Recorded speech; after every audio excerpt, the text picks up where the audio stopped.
Houston's talented, but they don't do little things very well. And Robert talks about this all the time. They don't hit free throws. They go through long stretches where they don't put ball in the basket. And in a one game scenario, man, you can play all the defense you want, but if you're not scoring, you're not scoring.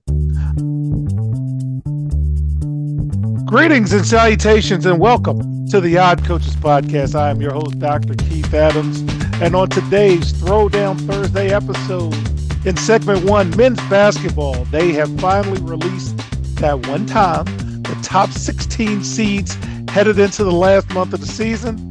In segment two, we'll talk about the women's team and the struggles that mid-majors are going to have because it's so top-heavy.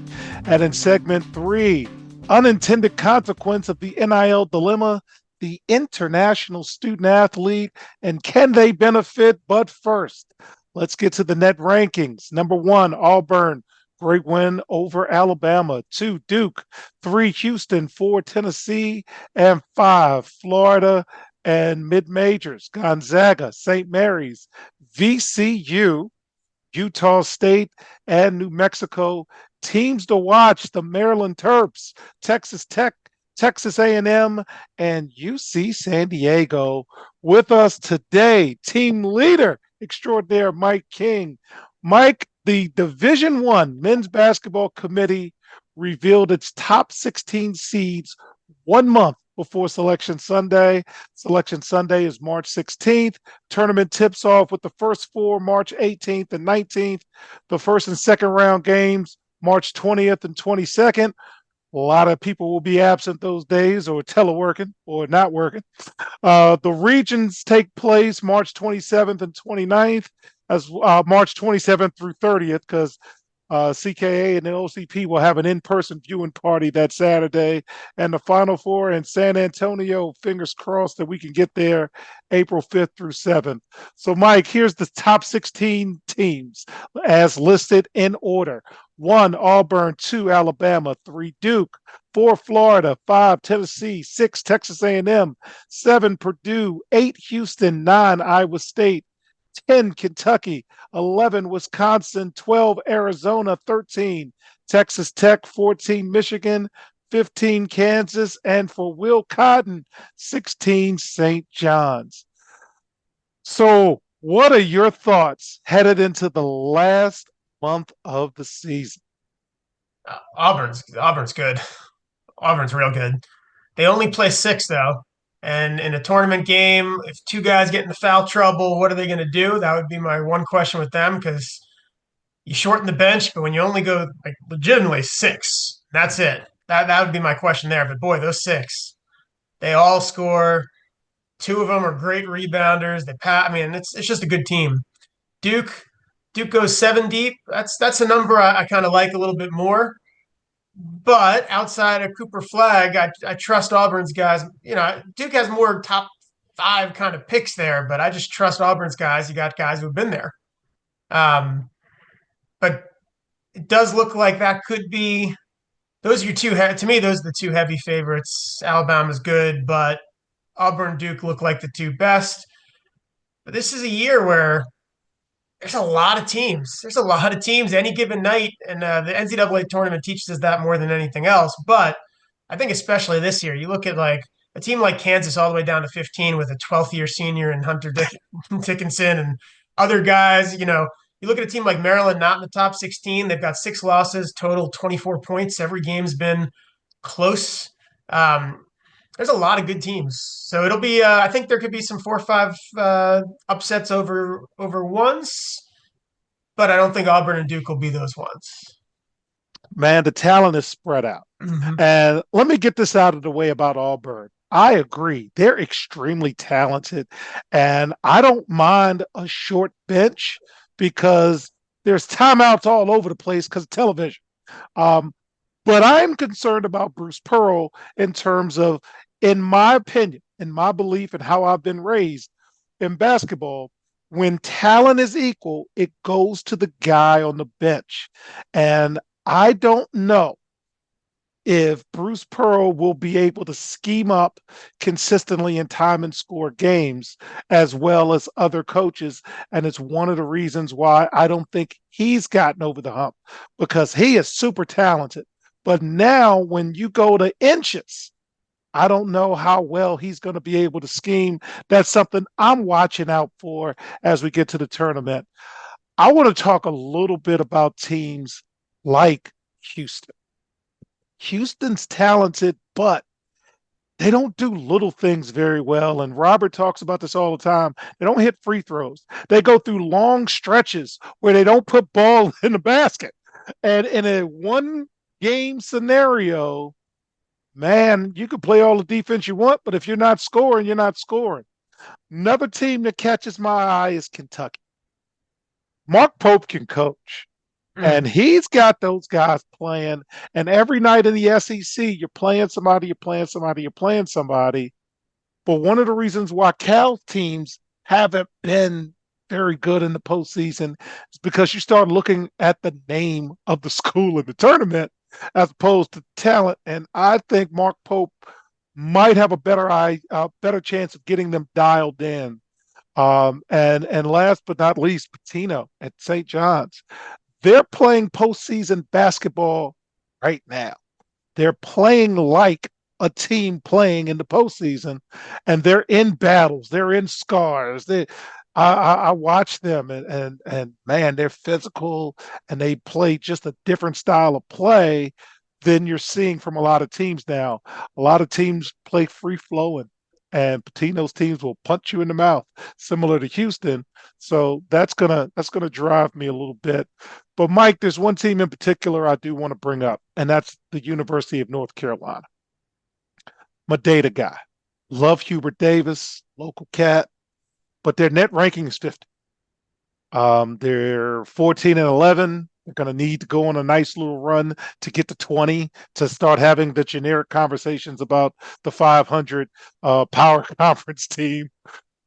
They've got a 3-6 road record. Neutral sites to 2-3.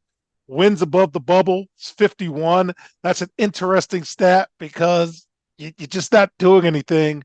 And in terms of, sorry, franchise, quad one, they're 1-10 quad one, 5-0 quad two, 3-1 quad three, 5-0 quad four, which means you're beating all the bums and losing to the good teams.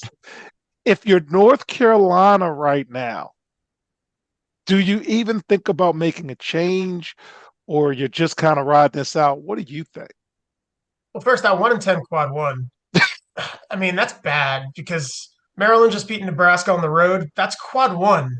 Nebraska on the road is a quad one win. So it's not like quad one is the good teams. Quad one could also be the completely average teams on the road. North Carolina's not winning those games either. Looked at their recruiting.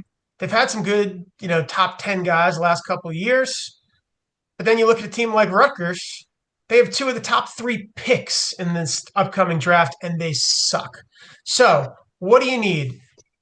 Recruiting is great, but you have to hit the transfer portal well. And UNC brought in two transfers, the best shooting transfer that their two transfers are averaging 1 point per game combined. So when I look at college basketball now and see why teams like UNC and Rutgers are doing terrible with talent, and I look at a team like Maryland who added one huge recruit and everything else was transfers. Well, their transfers are all doing great. Rodney Rice and Miguel and Gillespie, they got three transfers that are huge and the recruit. If you only have a recruit, that's an 18-year-old kid. Everyone else is playing 27-year-olds in this in this new era of basketball. So a one freshman ain't going to do it. You have to combine the freshman with hitting the portal class well. And I look at UNC. One of their freshmen, or one of their portal, I should say, is from Georgia Tech. So it's someone you watched, and he's done nothing for you. So what were you watching? Like you saw him play, you said that's the guy we're going to take from a competitor, and you don't play him or he's not good enough to play. That's on you. Um, Maryland took someone from Virginia Tech who was injured and wasn't putting up stats, but they saw something they liked. Rodney Rice has been great. He's been great. Gillespie was from a small school. He's putting up better numbers now. in the Big Ten. So they did a good job. And I'm the anti-Willard. That's why I'm not going to think Maryland's going on a run. But they did a good job hitting the portal. And I think that's the key.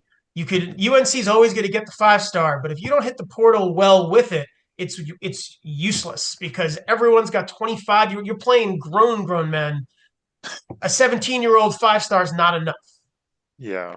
So to close out on this segment, I am in full agreement with you.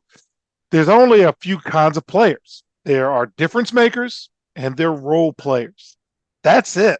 And if your difference makers are making a difference, and if your role players aren't playing their role, you're going to struggle. So moving forward, the advice for teams, the advice for coaches is, man, your stars got to be stars, but you also have to have people who are comfortable in their role. And the teams that have that are going to be the teams to advance in March. So when we get back in segment 2, we're going to talk about the women's game and should we stay or should we go? We'll be right back on the Odd Coaches Podcast. This is Dr. Keith Adams, president of the CKA Save Project and author of Finding the Balance, My Personal Journey to Academic and Athletic Success. This book is your key to unlocking the secrets of being a successful student athlete. Drawing from my 30-year career as a teacher and coach, this instructional guide offers a unique perspective on achieving success in both academics and athletics. With over 15 personal stories and insightful anecdotes, Finding the Balance is a must-read for student athletes, parents, coaches, teachers, and administrators. Visit www.ckasaveproject.org to get your copy and start finding the balance today. Welcome back to the Odd Coaches Podcast in segment 2. Let's get to the women's net rankings. Again, top heavy every week. South Carolina's 1, UConn's 2, Texas is 3. Texas is good, Mike. Notre Dame's 4. Notre Dame's good, Mike. And UCLA 5. Wait for it. UCLA is good, Mike. All right. Top 5 mid-majors. And I want to give you their net rankings so you can see how hard it is for the mid-majors and how close their margin of error is. Richmond is 1. They're ranked 30th in the net. Harvard is 2. They're ranked 35 in the net. George Mason, go Vanessa's 3, ranked 42, and they're good. Columbia's 4, ranked 43. Look, even the Ivies, women get it. Get that Ivy League degree, shoot a little ball, and we're good. And South Dakota State, who's good, is ranked 44 in the net. Teams to watch: Oklahoma State, Michigan, Alabama, Baylor, Utah. Watch all of them. But the big story of the week, Mike, should I stay or should I go? And I'm glad I have you on. UCLA star Lauren Betts confirmed on Friday, last week, that she's going to return for her senior season and not declare for the WNBA draft, in part because her sister's coming. And to paraphrase her quote, college is the best years of your life, so I don't think I would give that up. I think there's some other reasons. Mike, what do you think? Well, if I could make more money staying in college than going professional, it's not even a question. College are the best years of your life, but if they're also the most profitable years of your life, what are we even talking about? The only people who should go pro early would be someone for women's basketball. Would be if you've got if you're in legacy mode and you want to be the best WNBA player, whoever, if you want to go that route and you want that extra year for the stats so you could break the records, maybe that's worth giving up the money. But I wouldn't. I'd stay and take the money. Now, men is different because the money's going to, if you're the elite people, the money's going to be better in the NBA. But for men's basketball, if you're in that, I might be a second round pick, it's not a question. You stay. I'm end of the first round. That's where you're like, okay, maybe I'll think about it. I got some guaranteed money there. Yes. If I'm a lottery pick NBA, 100% I'm going. Anyone else, I'll take $5 million to stay another year without question. For WNBA, there's no one that should go if you're going to be making more money It's straight money. What's the WNBA paying? What's that the rival league? What am I getting? What's my yearly salary versus what will I get staying at USC, UCLA? I mean, it's not a question. Uh, Go back to school. so, with that, as we spoke about on yesterday's show, Unrivaled had their one-on-one competition, and the winner made just as much in a one-on-one tournament over a weekend that they made in the whole WNBA salary. So, yeah. Also, think about it. South Carolina. I'm playing at South Carolina. Every night's a sellout. I'm a big deal. The bars and everything shut down, and it's exciting. From in the WNBA, Caitlin's not playing. I might not have that same vibe, feel. I don't know, man. Any final thoughts when we wrap up this segment? Follow the money. As a true social studies teacher, follow the money. All right. So in segment 3, a couple of things came up in terms of international student athletes and NIL. Want to talk about it with Mr. King. Be right back on the Odd Coaches Podcast. This is Dr. Keith Adams, president of the CKA Safe Project, with a question for you. Are you passionate about supporting student athletes? If so, then become an official member of the CKA Safe Project and make a difference today. With your membership, you'll be able to help us provide essential academic and athletic support to underserved communities nationwide. Join us in empowering student athletes to achieve their full potential, both on and off the field. Together, we can build a brighter future through education and sports. Visit ckasafeproject.org and choose your membership level now. $25 is a bronze level membership, $50 is a silver level membership, and $100 is a gold level membership. Be a part of the change. Become a member of the CKA Safe Project today.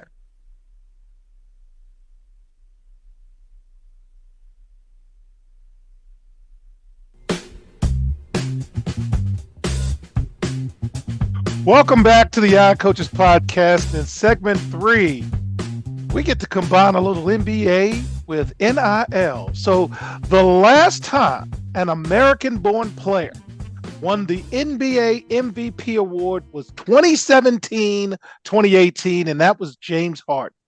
Since then, Giannis Antetokounmpo won it twice. Nikola Jokic won it 3 times. Joel Embiid won. And moving forward, Shai Gilgeous-Alexander, according to the NBA, is in the lead, followed by, wait for it, Jokic, Giannis, and then Jason Tatum rounds out the crew that we're looking at this year. Which takes us to the NIL dilemma in terms of the foreign player. So the NIL landscape has created a complex immigration issue for universities. Direct payments to student athletes, as proposed in the House settlement, increase the risk of immigration violations for universities. The workaround, like independent contractor agreements or excluding international athletes, are not effective. These strategies to address the core issues, and it may even increase legal risk for universities. And let's just say we haven't been very successful in court. You also have a passive income argument, which is flawed. So performance-based payments to athletes are likely to be considered labor income, requiring proper employee authorization. Universities face significant legal risk, including fines and potential loss of federal funding. Knowing higher violations under the law can expose institutions to severe penalties.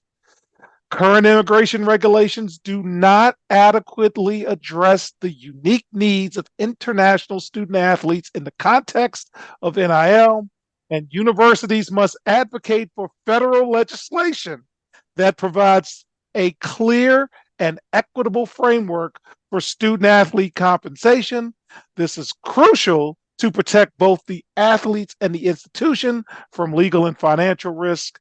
And this issue extends well beyond fairness to a matter of institutional compliance and the long-term sustainability of college athletics. Mike, in terms of stateside, the Articles of Confederation didn't work. And now we're adding the international component. None of this is going to last long term. What are your thoughts, my friend? Courts have to make this clear because the schools are going to do what the schools are going to do. But this does, paying uh, foreign-born players coming into the country. We weren't ready for laws like this. Like we think about it again, we're just trying to give beer money. It's led us to like international law needs to be figured out. How do you pay players? How does that work? Status coming into the country. I mean, there's just so many things. And then with a new executive changing the laws there as well, this is going to be confusing for a time. For a time? Well, for a time, because every 4 years, potentially, there's going to be a new outlook on what this all would look like in terms of immigration. So, in terms of players coming to school and from another country, and what the laws will be under a Trump administration versus under the next person's administration versus who knows. So we've got some new NIL bills as well. So a newly introduced Utah NIL bill would permit schools to, quote, institutional marketing associations and other third parties to compensate student athletes without fear of NCAA penalties, while outlining that student athletes aren't employees because of direct payments and making contracts between schools and athletes public records.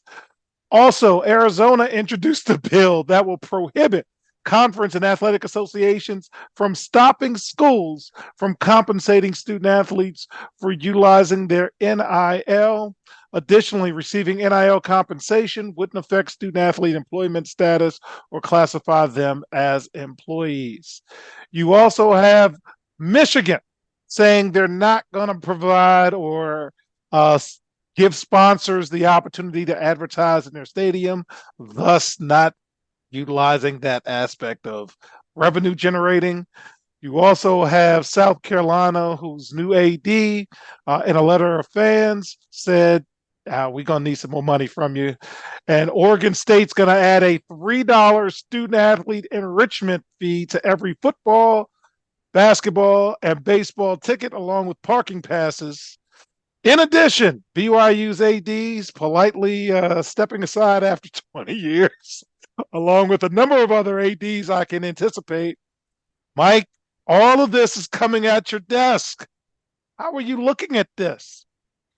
Well, Utah's making it easier to pay players after paying $7 million from BYU to the number one basketball recruit. No way. Michigan, which won themselves a championship 2 years ago, and they just paid for a quarterback. They wanted to, I mean, obviously, you have Maryland doing it too. Maryland football just is redoing all the seats, and now your seats come with NIL. Like part of your season tickets go to the NIL program for the school. Like they're all get on board. I mean, this is what I got mad about Maryland when this first started. When this first started, it was like, oh, this is a chance for a mid-tier program to become elite. You just got to raise the most money right now. If you wait too long, everyone's doing it. Now everyone's doing it. So the chance was there. But you look at Utah. I mean, Utah's as mid as it gets, and they're out paying everybody. So it's there. You just need here's the key. You need the academics so you could get the future rich people from your school to donate all this money so you could become the best athletics. So academics still should be number one because you're not gonna compete unless you start pumping out future billionaires. So the school's got to remember academics first. Then 20 years, 30 years down the road, you'll have your great athletics because this ain't going away. Oh man, this is a mess. We're not going to solve it this week, but I'm glad we've had the conversation, and we will continue to have the conversation. So on behalf of our favorite team leader, Mike King, I'm Dr. Keith Adams saying thank you for listening and or watching the Odd Coaches podcast. And we'll see you on the sidelines. Until next time, take care. The Odd Coaches podcast is sponsored by the CKA Save Project. The CKA Save Project is an industry leader in providing student-athlete academic and athletic support.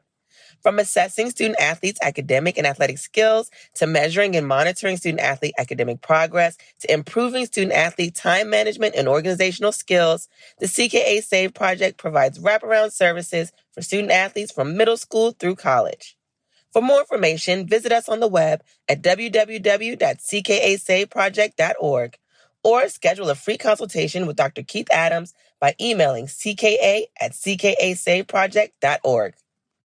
We hope you enjoyed today's show. The Odd Coaches podcast drops new episodes every Tuesday through Friday on most weeks. Make sure you subscribe to the Odd Coaches podcast on Apple Music, iHeartRadio, Podbean, Spotify, and YouTube. Follow the Odd Coaches podcast on Twitter and Instagram at Odd Coaches. Follow Dr. Adams on Twitter and Instagram at CKA Save Project.